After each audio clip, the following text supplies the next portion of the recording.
pe jurnaliștii România Furată, nu de obicei, nu vi-am arătat niciodată. În seara asta o cunoașteți pe Oana Despaie, în legătură directă cu noi. Te-am văzut, Oana, scriind despre filmul din seara asta, despre filmul Colectiv, pe care îl vom vedea în câteva minute, și am văzut acolo că pentru tine e un film sincer și dureros. Explică-ne. Da, este un film sincer și dureros, pentru că până acum la România Furată ne obișnuisem să vorbim despre fabrici în ruină, despre autostrăzi, despre spitale, despre lucruri care nu au o legătură directă cu viața omului, ci cu bucăți din ea. De data asta, când am vorbit despre Colectiv, când am vrut să facem materialul Colectiv, ne-am lovit direct de viață și de moarte. A fost o încercare mare pentru echipa României Furate, a fost o încercare la care au participat foarte mulți oameni, am avut sute de ore de vizionat, am avut zeci de interlocutori. Pot să spun că a fost cel mai greu material și cel mai dureros. Ideea de a face acest material ne-a venit undeva în luna noiembrie, la vreo 2 săptămâni de la tragedia din Colectiv. Am vorbit atunci cu câțiva dintre supraviețuitori, am adunat o parte dintre acte, dar ne-am dat seama că trebuie să ne oprim, pentru că durerea era mult prea mare și nici măcar autoritățile nu erau pregătite și nu trecuseră de șocul de atunci. Apoi am revenit acum o lună și jumătate și am luat-o practic de la capăt. A fost foarte greu pentru că trebuia să vorbim cu niște oameni care trecuseră printr-o suferință foarte mare. De altfel ne-am și impus că atunci când facem o filmare, primul lucru pe care îl spunem omului cu care stăm de vorbă este să-i spunem că noi suntem pregătiți să oprim oricând, orice demers jurnalistic, dacă el se simte în vreun fel afectat de ceea ce facem. Până la urmă am reușit să strângem cam tot ce ne-am propus, chiar dacă autoritățile au fost reticente și într-un fel am înțeles reticența, pentru că încă este presiunea publică foarte mare. Am reușit să strângem tot ce a ieșit materialul din această seară. Cosmin? Poți să ne spui dacă într-adevăr Colectiv e o poveste de România Furată? Este o poveste de România Furată, ne-am gândit și noi foarte mult la acest lucru, dar este o poveste de România Furată pentru că vorbim până la urmă de furtul unor vieți, iar viața oamenilor face parte din România. Este o poveste care are un destin, cum să spun eu, foarte trist. Mai mult decât atât, este o poveste care se derulează paradoxal în numai 1 minut și o secundă. De aceea materialul nostru se cheamă 1 minut și o secundă. Nu este o metaforă, nu este doar un titlu, este realitatea, este timpul scurs de la momentul în care s-au aprins artificiile până când clubul a fost invadat de fum. Este timpul pe care oamenii l-au avut la dispoziție ca să se salveze. Nu toți au reușit. Cosmin? Mulțumesc mult, Oana Despa. România Furată, deci, 1 minut și o secundă, Colectiv, priviți.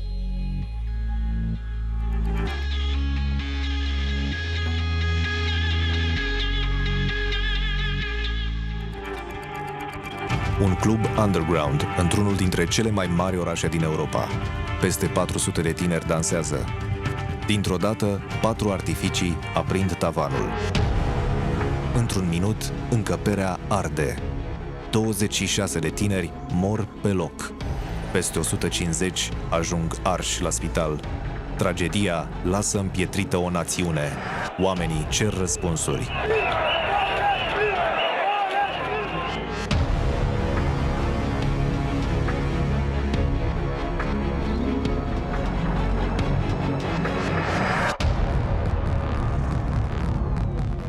30 octombrie 2015.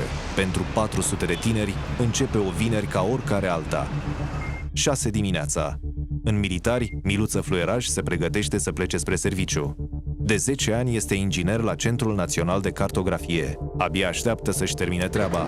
Diseară merge la concertul trupei Goodbye to Gravity. Pe Alex Pascu îl știam și din alte proiecte, am mai cântat și în alte trupe și cred că îl știam de vreo 9 ani.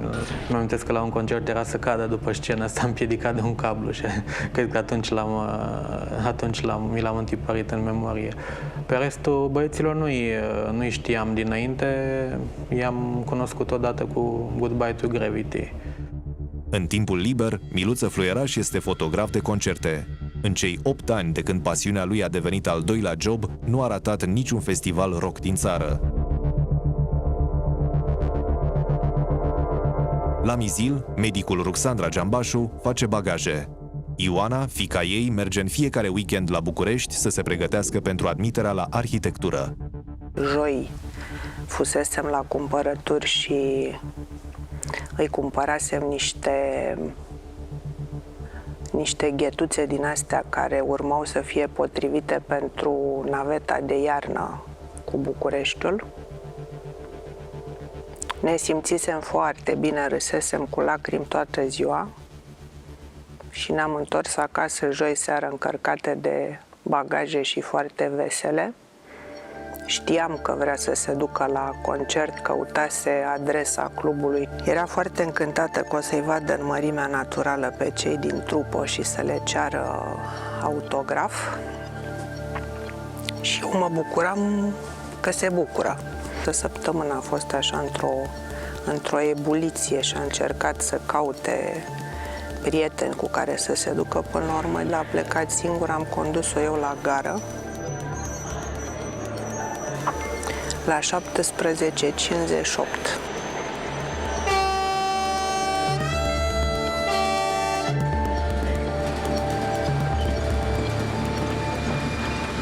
În București, în cartierul Rahova, la 6 seara, Alexandra iese pe ușa casei. E barmanița de weekend la Colectiv.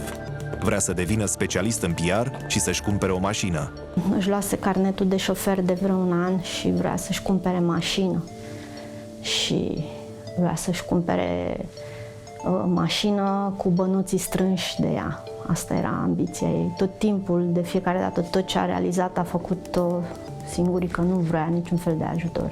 Eu știam că intră pe la 8 și a zis nu, că m-a sunat și mi-a zis să ajung mai devreme. Și la 6:30 am vorbit. Concertul trebuie să înceapă la ora 9. Ioana și Miluță ajung printre primii. De data asta trenul românesc n-a întârziat. Pe la 7 și ceva. A luat metroul din gară, a găsit clubul, mi-a dat de câteva ori telefonul.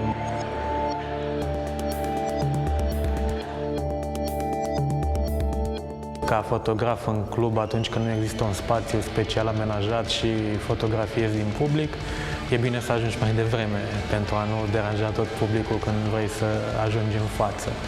Așa s-a întâmplat și pe 30 octombrie, am ajuns la club în jur de 9:20 și practic era trupa și prietenii apropiați, comuni de altfel.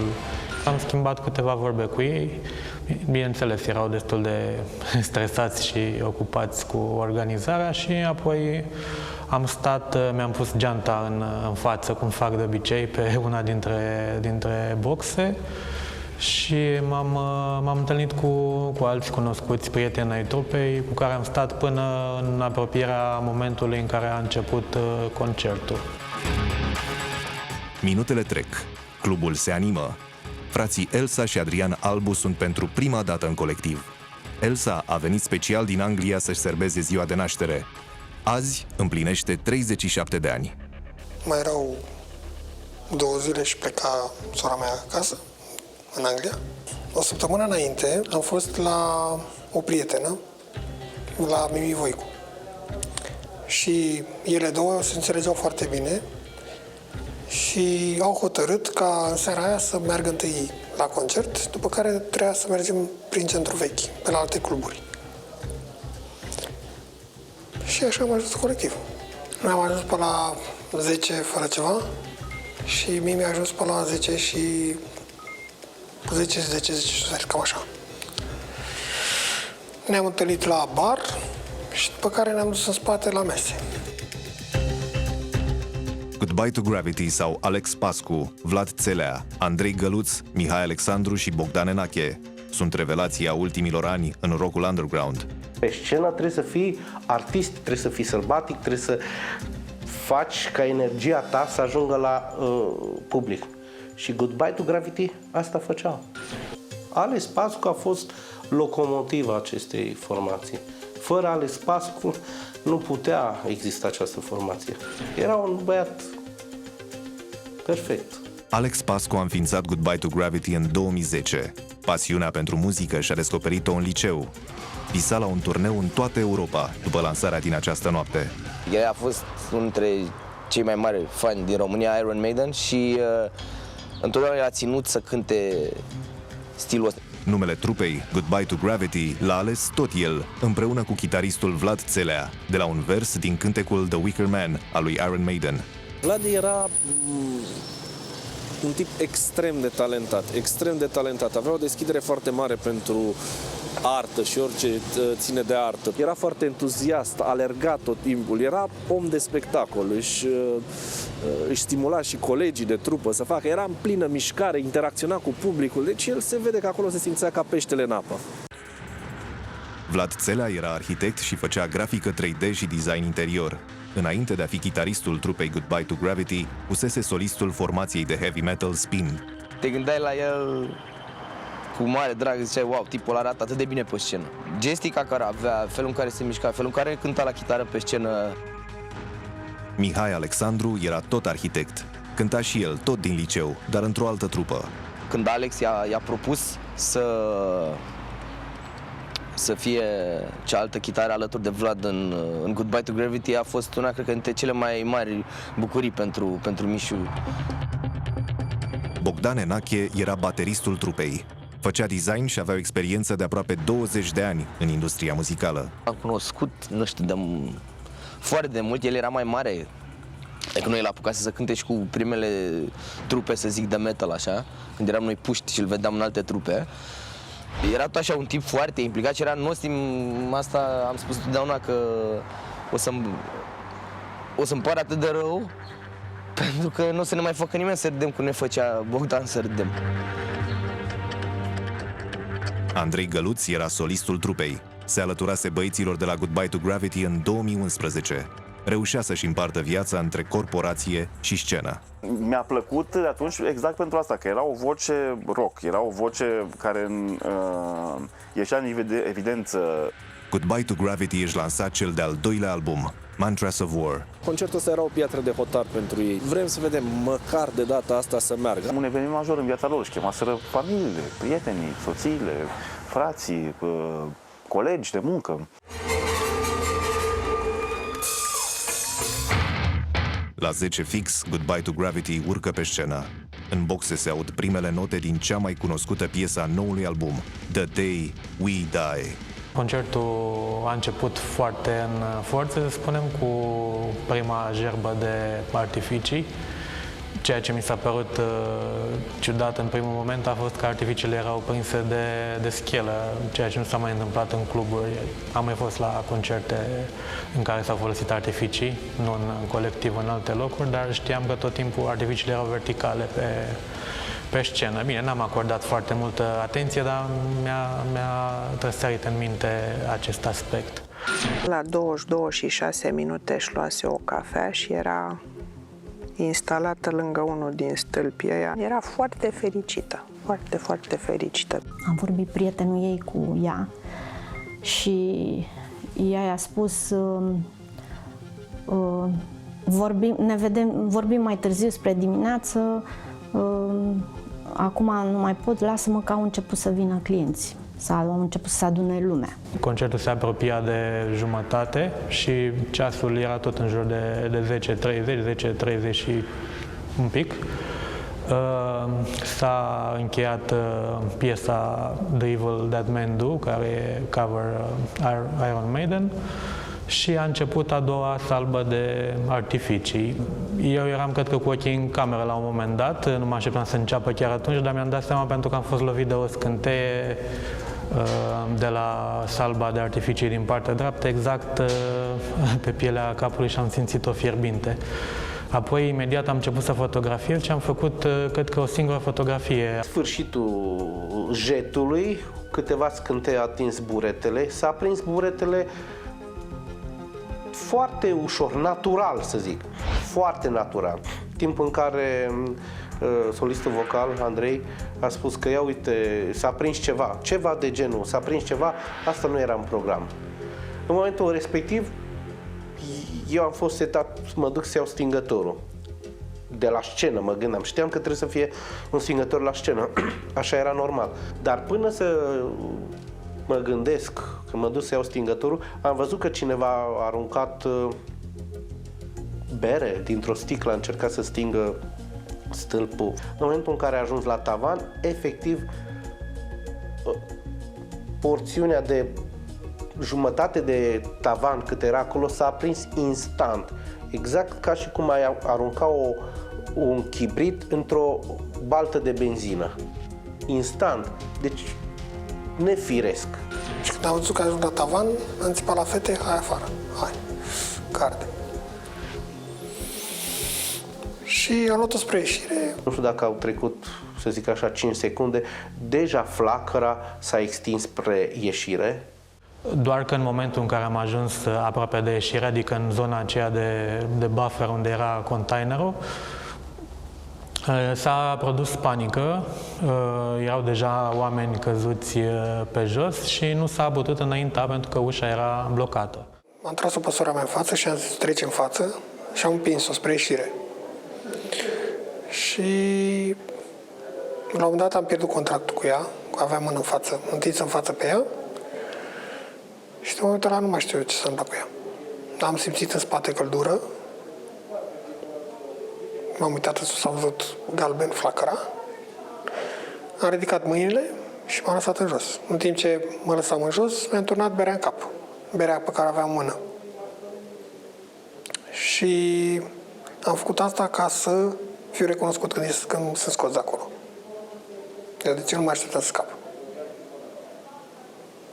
Am stat pur și simplu nemișcat și am încercat să-mi închid ochii și să nu respir, să nu inhalez fum. A trecut acel moment de foc care a durat nu foarte mult, după cum pot aprecia, deci o secundă, două. În momentul în care toți s-au împins și, să zicem, primii nu și-au dat seama de acea treaptă, primii au căzut acolo la ieșire.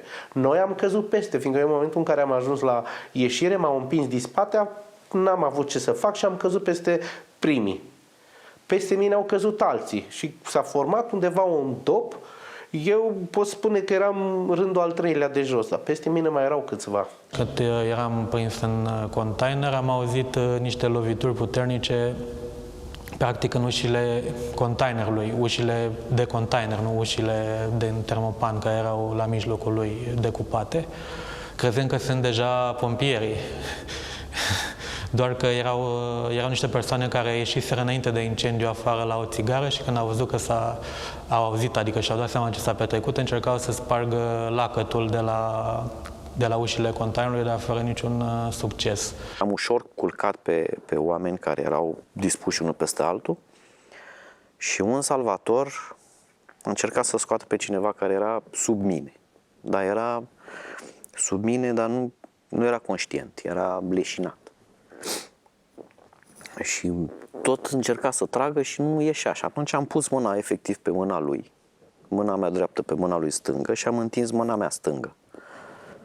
Și spre norocul meu m-a apucat de mâna stângă și m-a tras afară. Nici măcar nu i-am mulțumit. Pare rău. La un moment dat, cineva a reușit să deschidă acea ușă de termopan și a început să intre aerul, am simțit aerul proaspăt, doar că nimeni nu se mișca din cauza că marea majoritate a oamenilor erau căzuți și erau unii peste alții. Cei care se aflau afară încercau să tragă oamenii, să-i ajute să poată să iasă și cred că au ieșit 2-3 oameni înaintea mea și așa că în acel moment am aruncat și eu camera, am lăsat-o pentru că nu puteam trebuia pur și simplu să mă cațăr pe oameni ca să pot să ies. M-am plimbat ca o curcă beată așa, cred că mai bine de o oră, încercând să-i găsesc pe colegii mei. Am văzut o imagine care mi-a părut rău că nu am imortalizat-o. A fost o imagine extraordinară. Pompierii intrau, erau ușile deschise și intrau pe partea stângă, în linie. Ușa respectivă arăta exact ca o ușă de sobă. Pentru mine, așa vedeam, fumega. Era o ușă deschisă cu o intrare neagră, fumegândă. Pe partea stângă intrau pompierii în șir indian, iar pe partea dreaptă ieșeau 2 câte 2 și între ei cu câte un rănit. Marian Leușteanu este unul dintre mulți răniți care au ieșit pe picioarele lor din club. Văd că sunt părliți și pe... Da, văd că aveți arsuri. Am arsuri. Nici nu știu ce să spun, am un prieten, e pe spate. M-am supraviețuit, sper să supraviețuiască. Și într-un târziu am dat de prietenul meu Iulian, care era pe caldarâm, întins. Și l-am văzut, am văzut că respiră. Și m-am dus la prima ambulanță care am găsit-o în vizor, să zic așa, și am luat o doctoriță de acolo pe sus, așa. Vă rog să veniți cu mine. S-a speriat un pic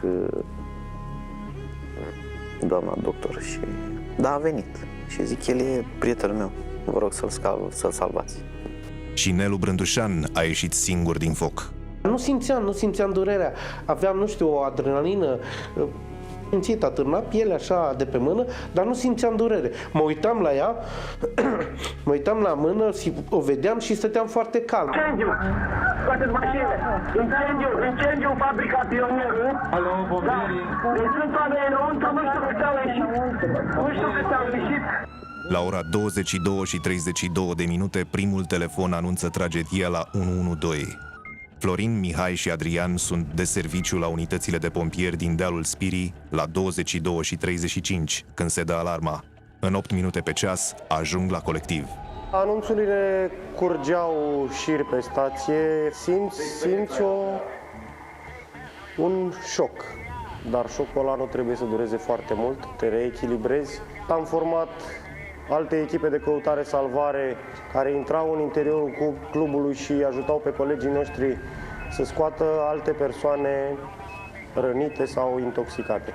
În interiorul clubului, datorită fumului foarte dens și a vizibilității reduse, nu puteam să îmi aud decât colegii care ne coordonam astfel încât să căutăm victime sau anumite persoane care sunt inconștiente. Aveam lanternele aprinse și toată lumina care o dădea lanterna era practic reflectată de fum.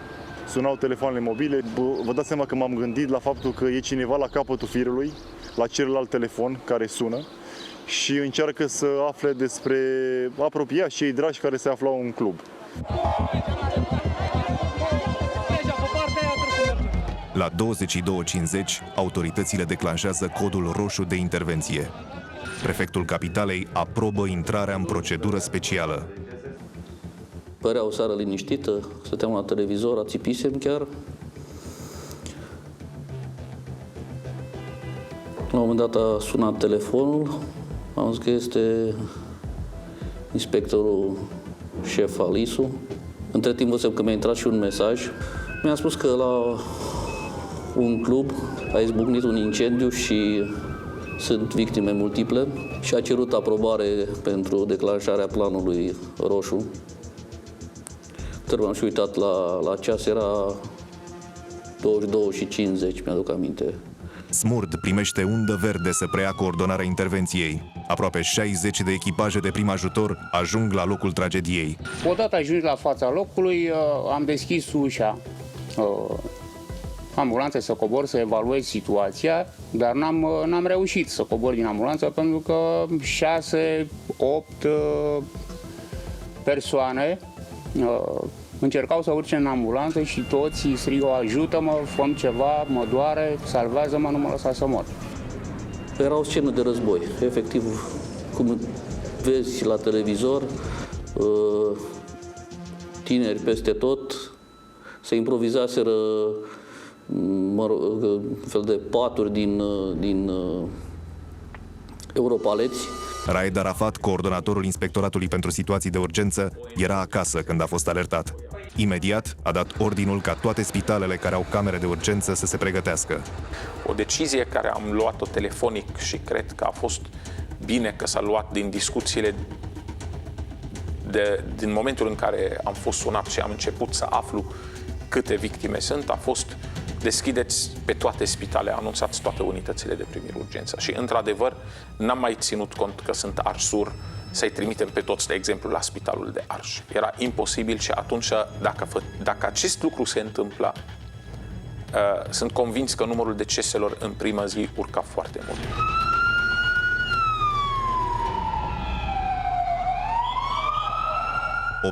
...88 de răniți ajung la spitale cu ambulanțele. 184 ajung la spital duși de prieteni sau cu taxiuri. Când am plecat de acolo, unul din gânduri a fost: lasă pe altul care este mai grav. Eu eram doar cu mâinile. Erau alții, erau pe față, erau oameni arși de la brâu în sus. La 15 minute după miezul nopții, toți oamenii sunt scoși din club. Jumătate de oră mai târziu, la 0:43, incendiul este lichidat și zona securizată. La 1:16, pompierii se retrag. Trecuseră aproape 3 ore de la primul apel. Principala ipoteză de lucru ar fi incendiu și nu explozia. Rareș Stan este procuror la Parchetul Capitalei, instituția care cercetează orice moarte suspectă din București. Este de serviciu în această noapte de 30 octombrie. Eu locuind în apropierea clubului colectiv, am auzit echipaje de salvare, zgomotul produs de semnalele acustice și oarecum mi-am dat seama că o să am treabă în seara aceea. Cred că am fost printre primii care am intrat în club după pompieri. Procurorul dă ordin ca nimeni să nu mai intre în club și începe ancheta.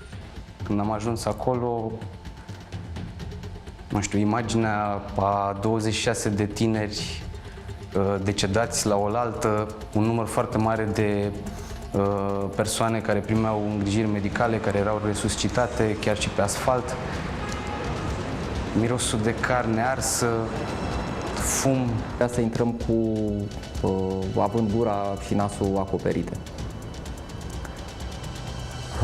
Toți pereții erau plini de funingine, foarte multe obiecte arse. Dacă de obicei avem una sau două persoane decedate, aici deja aveam un număr de 26 de persoane și mai erau alte 10 de persoane internate în spital în stare critică sau în stare foarte gravă, care puteau oricând deceda.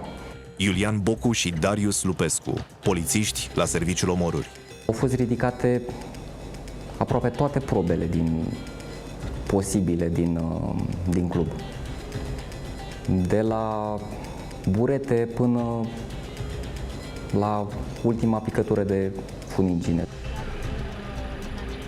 Unii polițiști participă la autopsiile victimelor, alții strâng fiecare obiect care poate dezluși tragedia.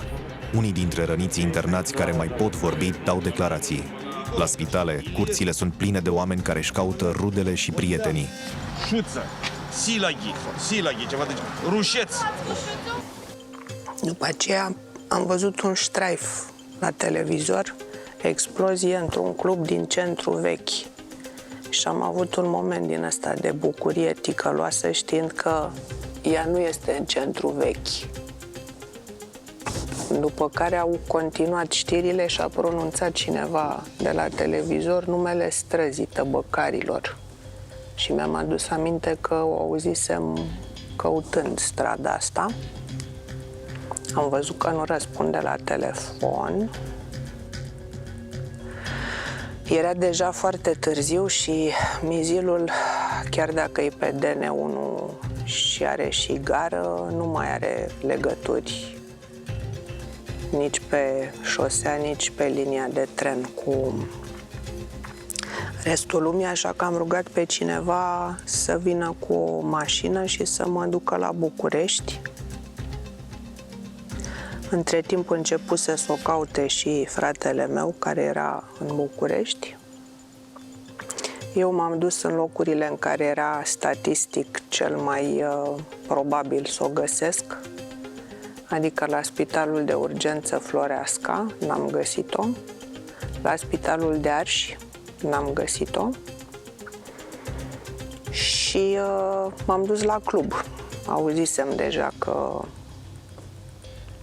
sunt mulți care s-au prăpădit la fața locului, dar la club n-am putut să mă apropii prea mult pentru că perimetrul era securizat sau cum se numește. Iar între timp, fratele meu mi-a telefonat să-mi spună că la Spitalul Sfântul Ioan există o fată care nu poate să dea relații despre ea pentru că este intubată, este în comă și fiind intubată, inconștientă, fără acte, mi s-a părut ciudat că insistă să mă duc să o văd pe această necunoscută. Era Ioana, fusese adusă în comă, cu doar 1% arsuri pe corp, după ce medicii de pe ambulanță o resuscitaseră la colectiv. Alexandra Matachi. Dar nu am reușit, mergem la municipal. La ce spital ați mai fost? La spitalul la urgență, la Floreasca. Cristina Matachi a găsit-o pe Alexandra la Bagdazar. M-a sunat prietena ei cea mai bună și Alex este la Baltazar. Este ok.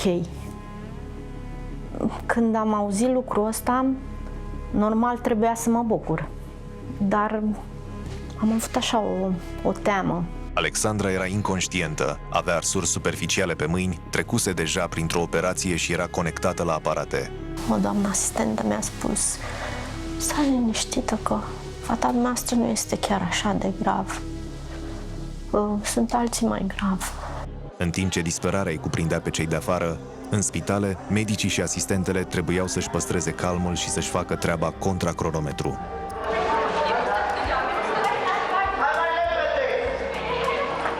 Umblam la calculator, lucram la ceva și soția mea se uita la televizor în camera alăturată.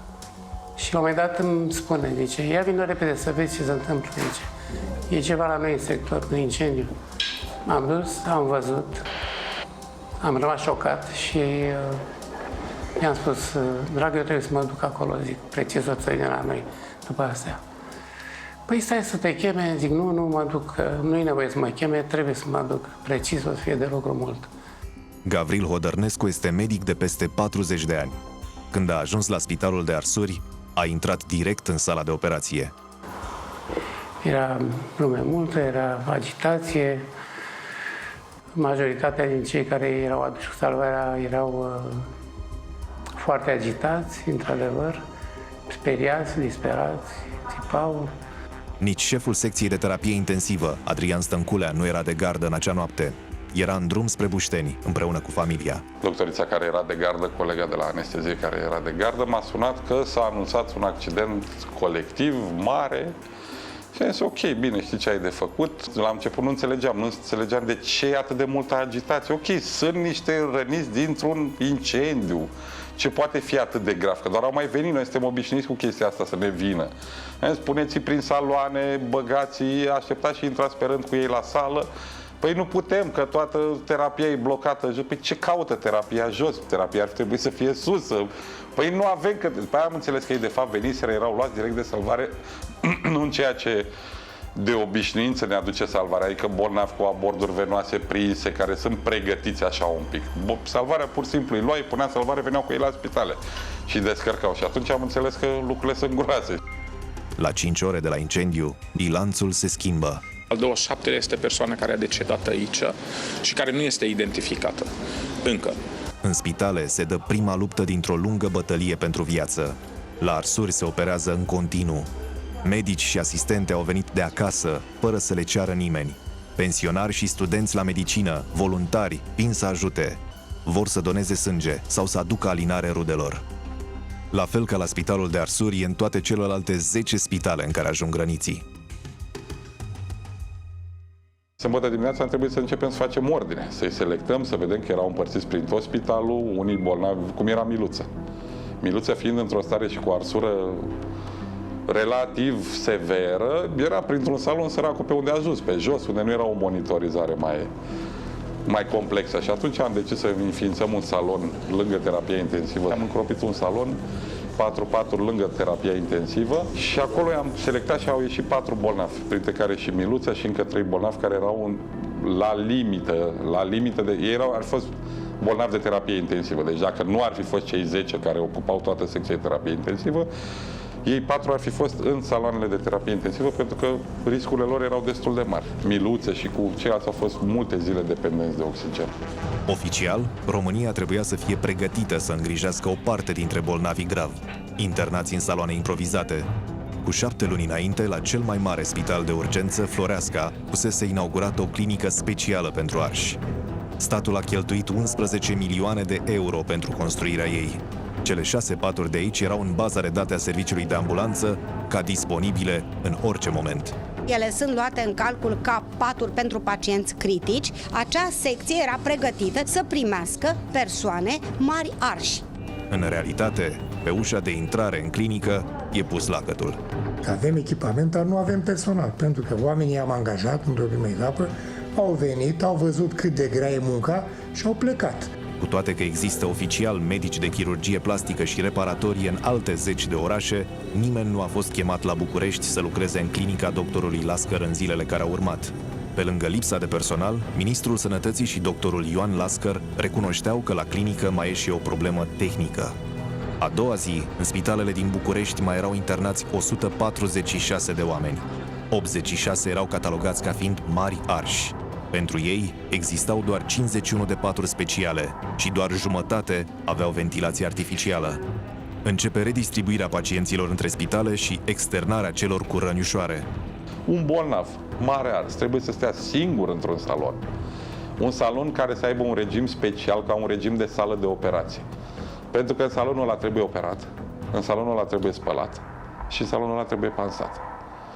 Cine intră, că vin să panseze medici sau că vin să-l opereze sau eu ca și reanimator că trebuie să umblu la parametrului ventilator, are niște filtre la intrare. Are un spațiu în care te obligă să te schimbi, să te dezinfectezi și de-abia după aia intri în contact cu pacient. Și atunci, în momentul ăla, sigur că da, nu mai tratezi arsura cu antibiotice cum facem noi. Noi știind că există posibilitatea infecției mult mai mare decât afară, începem cu terapia antibiotică din prima. Afară nu.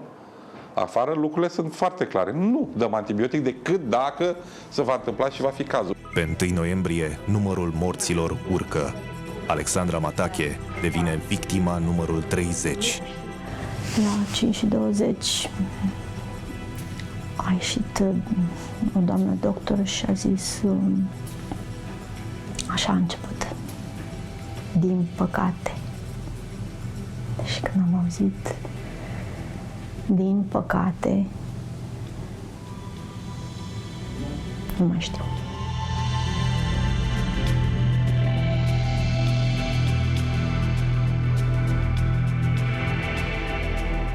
Era clar de la început pentru noi că va fi o situație copleșitoare pentru spitale. Și era imposibil ca medicii noștri să poată să mențină efortul continuu la un anumit nivel pentru a îngriji toate aceste cazuri. Și era clar că trebuia o parte din aceste cazuri să plece. Opinia publică începe să ceară răspunsuri.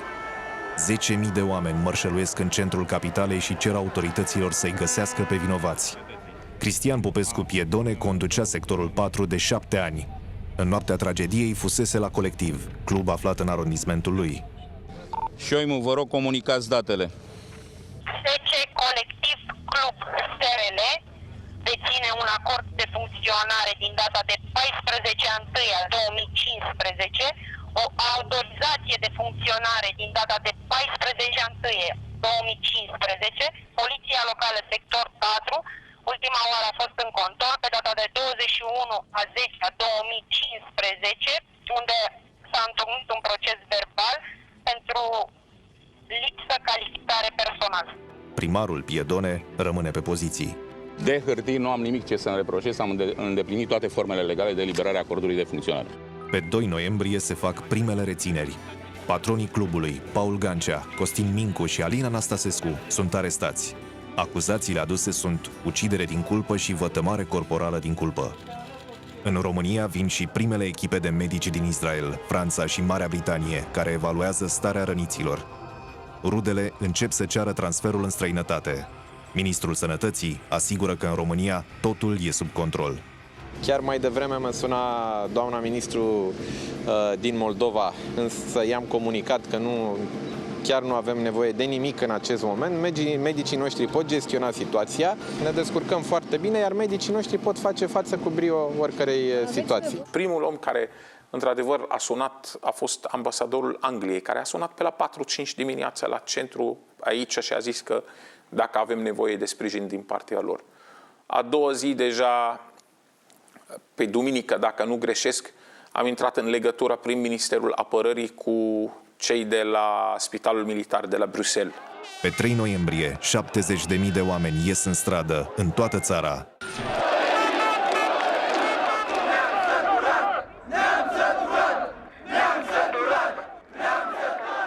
A doua zi, premierul își dă demisia. Nu vreau și nu cred că este corect să las această responsabilitate nici pe seama celor care au fost în teren, nici pe seama primarilor, secretarilor de stat, miniștrilor. Sunt gata să fac eu acest gest. Cristian Popescu Piedone pleacă și el. Am vrut să transmit multe alte mesaje și am găsit. Nu m-a consiliat nimeni pe un fond emoțional încărcat. Atât am putut să comunic cu dumneavoastră și îmi cer scuze și în fața dumneavoastră. În ziua demisiei lui Victor Ponta, primul pacient se urcă într-o aeronavă cu destinația Israel. Transferul este privat. 2 zile mai târziu, cu un avion MAPN, 9 pacienți pleacă în Olanda și 8 spre Belgia. 2 răniți mor pe drum. Acasă, numărul victimelor ajunsese la 32. La Bruxelles ajunge și Andreea Ursu. Avea arsuri de gradul 2 și 3 pe aproape 30% din suprafața corpului. După incendiu, fusese internată la Elias. A fost greu să accept lucrurile în condițiile în care eu, adică când am ieșit din club, mă gândeam că e doar așa, sunt câteva răni. De Andreea a avut grijă doctorul Serge Jones. Medicul militar de la Spitalul Rena Street Bruxelles a făcut parte din echipa care a fost și la București. Il y a eu une mobilisation générale en Belgique. C'est bien que vous en parliez parce que il y a 6 centres de brûlés en Belgique. Donc nous, on n'est que un des 6 centres de brûlés. Et l'hôpital militaire d'emblée avait proposé 8 places et les autres centres de brûlés avaient proposé 9 places. Pour des raisons organisationnelles, le gouvernement roumain en a envoyé dans tous les pays européens, chez qui ils avaient sans doute démarché. Et donc, finalement, il n'y a que 8 patients qui sont arrivés en Belgique, mais il faut savoir que la Belgique est un pays où il y a beaucoup de centres de brûlés, beaucoup de compétences dans ce domaine-là, et donc on était prêt à en accueillir plus. Pe 7 noiembrie, alți 2 pacienți sunt transferați la Viena cu avioane Smurd. Cristian Popescu Piedone, împreună cu alte 2 angajate, ajung în arest, acuzați de abuz în serviciu. A doua zi sunt reținuți patronii și un angajat al firmei de artificii. Tot atunci moare și Bogdan Enache, toboșarul trupei Goodbye to Gravity. Transferul lui în Elveția tocmai fusese aprobat. La doar o oră după decolare, avionul a făcut cale întoarsă spre aeroportul Otopeni. Pe 10 noiembrie sunt reținuți 2 angajați ISU care ar fi trebuit să verifice clubul în cele 6 luni de când funcționa. Zilele următoare vin medici din Franța, Elveția, Marea Britanie și Germania. Pe listele de transfer ajung și Adrian și Elsa Albu. Mi-a spus că sunt selectat pentru Anglia. Urma să plec cu sora mea în Anglia. Asta era undeva 8 sau 9 noiembrie, cam așa. Și a doua zi n-am plecat. Nici a treia zi, nici după aia. Până pe 19 când ea a murit. Imediat după tragedie, Elsa Albu a fost internată la Spitalul Sfântul Ioan. De 11 ani locuia în Anglia și urma să se căsătorească. A murit din cauza infecțiilor intraspitalicești, la Spitalul de Arsuri, unde fusese transferată cu o zi înainte. A fost victima numărul 57. Tot o bacterie a ucis-o și pe Ioana Giambașu. Fiica mea a murit de infecție pulmonară, făcută a 16-a zi. Toți copiii de la Sfântul Ioan au murit unul după altul, 56, 57, 58 și 59, toți de infecții pulmonare. Internat la Spitalul Elias, după moartea Elsei, Adrian decide că nu mai poate fi tratat aici. Pe 29 noiembrie mi-au spus urmează să pleci în Austria. Și pe 30 am plecat. Când am ajuns acolo, mișcam doar degetul mare de la mâna stângă. Puțin. Când am plecat de acolo, mișcam mâna stângă, atingeam cu arătătorul în palmă. Cam asta e diferența. Pe 22 decembrie, numărătoarea morții se oprește. 63 dintre tinerii din colectiv nu mai erau. Ancheta procurorilor se apropia de sfârșit, iar concluziile erau devastatoare. Ovidiu Oprea, profesor la Facultatea de Chimie din cadrul Politehnicii. La câteva zile a fost căutat de anchetatori, care voiau să știe ce era în aerul din colectiv. A reconstituit arderea. A descoperit substanțe extrem de toxice, hidrocarburile aromatice policiclice, antracen, metilnaftalină sau fenantren. Am folosit un aparat de analiză termică, care este un cuptor propriu-zis, în care am ars o probă din acest burete, iar gazele rezultate în urma acestei arderi au fost după aceea analizate. Acest cocktail de gaze conține mult mai mulți compuși. Mulți dintre ei însă sunt iritanți pentru căile respiratorii. În schimb, monoxidul de carbon și acidul cianhidric probabil că au fost cauzele principale ale deceselor. Acidul cianhidric acționează ascuns. Persoana intoxicată nu dă niciun semn că e otrăvită. Blochează niște centri responsabili de procesul de respirație.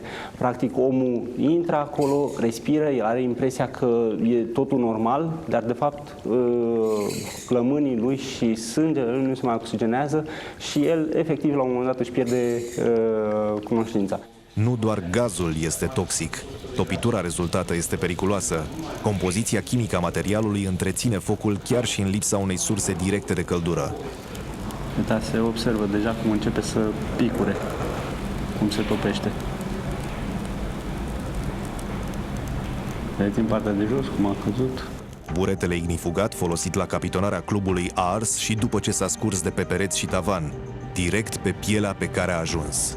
De aici și gravitatea arsurilor care au apărut la momentul respectiv. S-a impregnat în piele și chiar dacă flacăra a fost stinsă, plasticul acela care a picat pe piele, cumva, dacă vreți, a fuzionat cu pielea. Existența gazelor nocive este recunoscută și de Institutul de Criminalistică, instituția care a analizat oficial probele de la colectiv. Actele de înființare dovedesc și ele probleme majore. Practic, clubul nu a funcționat niciodată legal. Povestea colectiv începe cu pionierul. Patronii fostei fabrici comuniste de Adidas, aflată în plin declin economic, scot la închiriere mai multe hale. Printre cei interesați sunt și administratorii unui club de muzică latino, Salsa Guantanamo. Închiriază o suprafață mare de la parterul uneia dintre clădiri și deschid o discotecă. Amenajează spațiul fără a avea autorizație de construire de la primăria sectorului 4 și de la Inspectoratul de Stat în Construcții, cum le-ar fi cerut legea. În 2013 apare prima dată clubul Underground Colectiv, prin desprinderea unei părți din Salsa. Ușa dintre cele două e ferecată. Noul administrator este firma Music Hall SRL, deținută în proporții egale de Alina Anastasescu și Costin Micu. Music Hall este firma care comandă lucrările de izolare fonică. Acestea, spun experții, au fost făcute de o altă firmă, tot fără autorizație de construire și cu materiale de proastă calitate. În 2014, Music Hall renunță la administrarea clubului de pe Tăbăcarilor 7, care este preluată de societatea Colectiv Club SRL. Alina Anastasescu și Costin Mincu îl cooptează în firmă pe Paul Cătălin Gancea. Anchetatorii nu au date că noua firmă ar fi făcut și ea lucrări de construire neautorizate. Toate celelalte 3 firme au primit autorizație de funcționare, ilegal, spun anchetatorii. Instituțiile care ar fi trebuit să se asigure că toate cele 3 cluburi funcționează legal sunt Primăria Sectorului 4, Inspectoratul de Stat în Construcții și Inspectoratul pentru Situații de Urgență. Raportul procurorilor spune că autoritățile au avut o mare parte din vină. Primăria trebuia să verifice destinația spațiului și autorizațiile. Pompierii ar fi trebuit să controleze din oficiu starea clădirilor. Nu o făcuseră de 25 de ani. Nici organizarea concertului nu a fost una prea fericită. N-aveai acces separat ca artist, oricum intrai prin față, n-aveai o cameră separată unde să stai. Știu că își făcuseră joi probele apucaseră doar să facă probele la tobe și la bas și restul au făcut vineri. Am ajuns acolo undeva pe la ora 6 și am întrebat dacă totul e ok, dacă mai au nevoie de ceva și atunci mi-au spus, toboșarul formației mi-a spus că totul e ok, că o să aibă efecte pirotehnice, dar efecte reci. Sunt efecte pirotehnice fără flacără. Golden Ideas Fireworks Artists SRL este firma angajată pentru efectele pirotehnice. Înregistrată în 2002, societatea a fost închisă și redeschisă de mai multe ori din cauza datoriilor. Compania era deținută de Daniela Niță, cu 80% din acțiuni, și Cristian Niță, cu 20%. Angajatul care a declanșat jocul pirotehnic, Marian Moise, a fost rănit grav. Are 31 de ani și a fost transferat în noiembrie anul trecut la un spital din Belgia. El este suspect în dosarul de omor. Cel de-al doilea pirotehnist, Viorel Zaharia, este inculpat, deși nu a fost în club în momentul tragediei. El ar fi luat parte la montarea artificiilor pe stâlpii scenei, cu câteva ore înainte de concert. Ambii apar în evidențele Inspectoratului Teritorial de Muncă București ca pirotehnicieni autorizați. Puse cap la cap, probele strânse până acum arată că 1 minut și o secundă au fost granița dintre viața de dinainte și cea de după colectiv. Cele 4 camere de supraveghere montate în club au păstrat intacte imaginile dezastrului. La 22:32 fix se aprinde al doilea foc de artificii. Goodbye to Gravity își schimbă instrumentele. Pe scenă e doar Andrei Găluț. Lângă el bat într-un stâlp scântei în rafală. 22:32 și 16 secunde. Artificiile se epuizează. Marginile stâlpului ard. Tinerii din public aruncă bere să stingă focul. Andrei cere un extintor pe scenă. Un barman îl trimite prin mulțime. În liniște, flacăra crește. 22:32 și 26 Pană de curent. Din tavan cad bucăți incandescente. 22:32 și 58 Cineva sună la 112. 3 secunde mai târziu, camerele surprind ultimele secvențe clare. Tinerii se împing să iasă prin ușa îngustă. Unii sunt deja căzuți.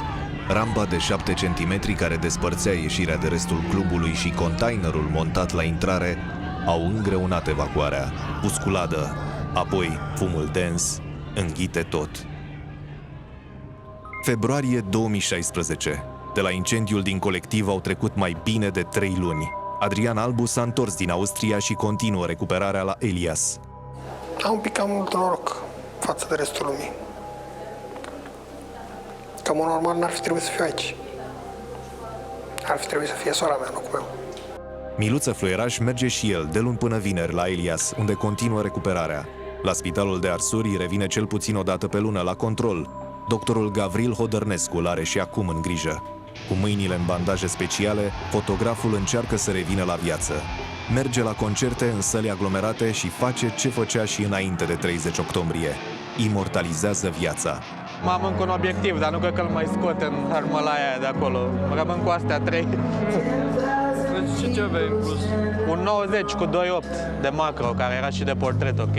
În Belgia, Andreea luptă să-și învețe mâinile să miște. Am zile când zic ok, am răbdare și știu că o să dureze un an jumate, chiar 2. Zic că am răbdare, dar am zile când deja zic nu mai gata.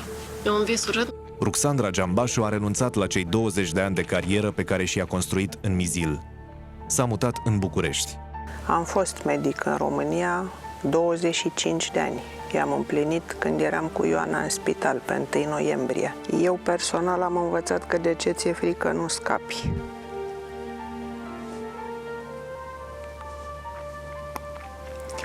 Am mai primit încă o confirmare că țara asta are ceva profund defect. În Rahova, Cristina Matache rememorează fiecare secundă petrecută cu fiica ei. Era singurul nostru copil. Am ferit-o de tot ce e rău pe lumea asta. Deci nu i-am cumpărat role să nu cadă, nu i-am cumpărat biciclete să nu cadă. Tot timpul a fost dusă la școală, adusă de la școală, oriunde, unde mergea împreună cu noi.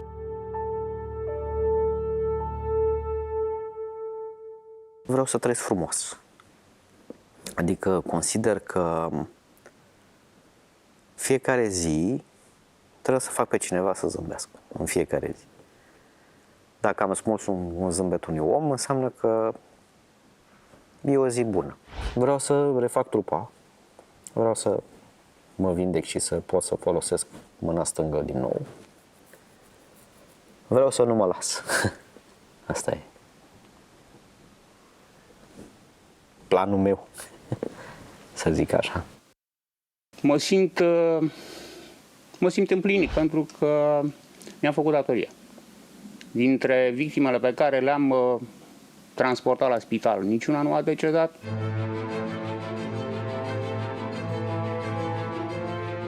I-am zis, măi Alex, nu te mai duci. Ai zis că nu te duci, nu te mai duci nicăieri. Și a avut un moment din ăsta în care a spus, bine, dacă nu vrei să mă duc, nu mă duc, îi văd altă dată. Și eu am zis, cum să nu te duci? Te duci și te simți bine. Și atunci am văzut-o ultima dată în cadrul ferestrei de la tren. E o imagine așa aproape picturală. Tot ce s-a întâmplat nu s-a întâmplat în zadar. Că au murit atâția oameni degeaba. Personal, să-mi reproșez nu. Și sunt foarte sincer. Dacă am ce să-mi reproșez, să spun că nu mi-am făcut treabă sau am eșuat în a-mi face treabă, o ziceam. Oamenii la fel o să gândească, la fel o să voteze, la fel o să respecte reguli. Ca și până acum. Deloc. Zeci de cluburi, teatre și săli de spectacol au fost închise, prin lege, pentru că nu sunt sigure în caz de cutremur. Săptămâni bune, pompierii au măturat capitala în căutarea de extintoare și ieșiri sigure în caz de incendiu. Rând pe rând, cei 11 arestați din dosar au părăsit pușcăria. Acum așteaptă liber sentința. Cea mai sângeroasă tragedie a României contemporane a schimbat vieți și a curmat destine. Pentru România, nici când nu va mai fi la fel.